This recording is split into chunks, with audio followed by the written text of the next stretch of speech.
फरीदाबाद लोकसभा भाजपा के प्रत्याशी पूर्व केंद्रीय मंत्री चौधरी कृष्णपाल गुर्जर जी फतेहपुर बिल्लौर पहुंचे, जहां पर विनोद भाटी जी के द्वारा बाबा साहब डॉक्टर भीमराव अंबेडकर की जयंती का कार्यक्रम रखा गया, जिसमें युवा सम्मेलन और कोचिंग बाय विनोद का उद्घाटन किया गया। पीटीएलआर कॉलेज में कोचिंग बाय विनोद का उद्घाटन करने पहुंचे केंद्रीय मंत्री कृष्णपाल गुर्जर ने फीता काट करके उसका उद्घाटन किया और गांव पहुंचने पर सरपंच खेमचंद सैनी जी ने केंद्रीय मंत्री कृष्णपाल गुर्जर का स्वागत किया। वहीं केंद्रीय मंत्री कृष्णपाल गुर्जर जी ने भी खेमचंद सैनी को पटका उड़ाया और खेमचंद सैनी के साथ ग्रामीणों ने चौधरी कृष्णपाल गुर्जर के नारे लगाए और खेमचंद सैनी जो सरपंच हैं उन्होंने कृष्णपाल गुर्जर को पगड़ी बांध करके उनका स्वागत किया।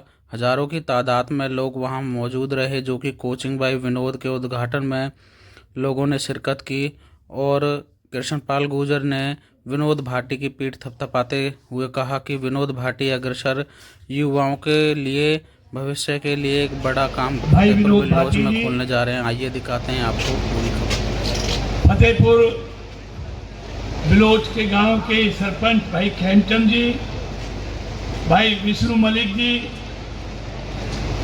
सूरजपाल सरपंच साहब, ताराचंद जी सरपंच, रघुवीर सिंह जी प्रधान, राजवीर सिंह जी महासचिव, सतवीर जी, विक्रम सिंह पार्षद, गुरुदत्त जी सरपंच, हुकुम सिंह बघेल जी, संत सिंह हुड्डा जी, विनोद चेयरमैन जी और आज के इस भव्य कोचिंग इंस्टीट्यूट के उद्घाटन के अवसर पर आए हुए सभी आदरणीय भाइयों बहनों, पत्रकार और छायाकार मित्रों,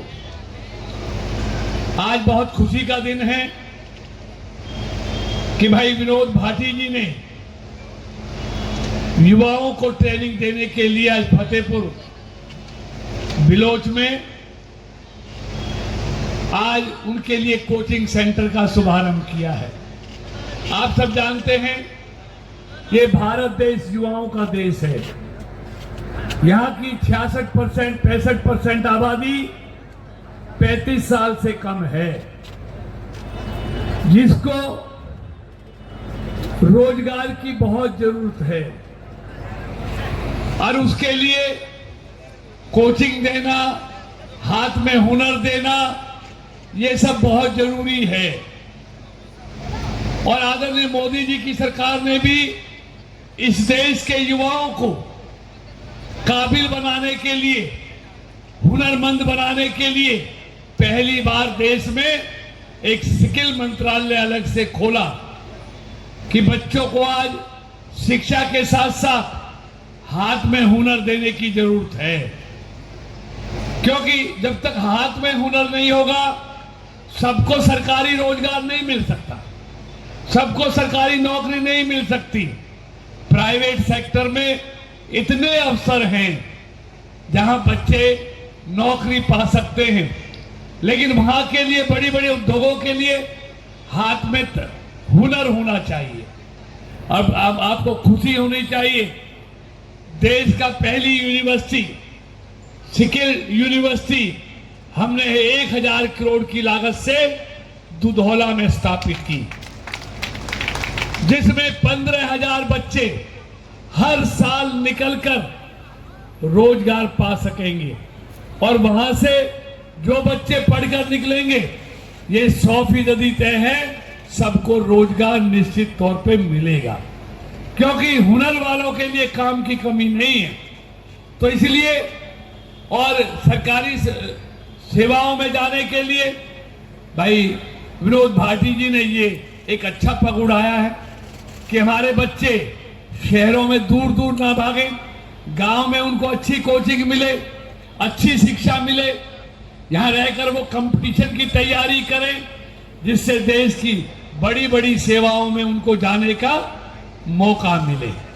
तो मैं उसके लिए शुभकामनाएं देता हूं, लेकिन आया हूं तो एक बात और कहना चाहता हूं। देखिए, देश में चुनाव चल रहे हैं और ये चुनाव देश का किसके हवाले करना है, कौन आदमी देश को संभाल सकता है, इसका फैसला आपने आने वाली 25 मई को करना है।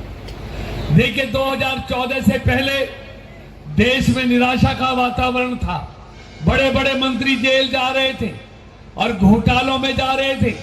12 लाख करोड़ के घोटाले किए। जो पैसा देश के विकास पर खर्च होना चाहिए था वो उनकी जेबों में चला गया। दुनिया में भारत की प्रतिष्ठा गिर गई। दुनिया भारत को अच्छी नजरों से नहीं देखती थी। ऐसे में नरेंद्र मोदी एक उम्मीद की किरण बन के आए और लोगों ने उम्मीद के साथ नरेंद्र मोदी जी को देश की सत्ता सौंप दी। मित्रों, जब तो ये मजाक उड़ाते थे कि ये चाय बेचने वाला, ये गरीब का बेटा, ये प्रधानमंत्री नहीं बन सकता, लेकिन आपको ध्यान रहना चाहिए इस देश के गरीबों ने पूर्ण बहुमत के साथ नरेंद्र मोदी को उम्मीद के साथ प्रधानमंत्री बनाया।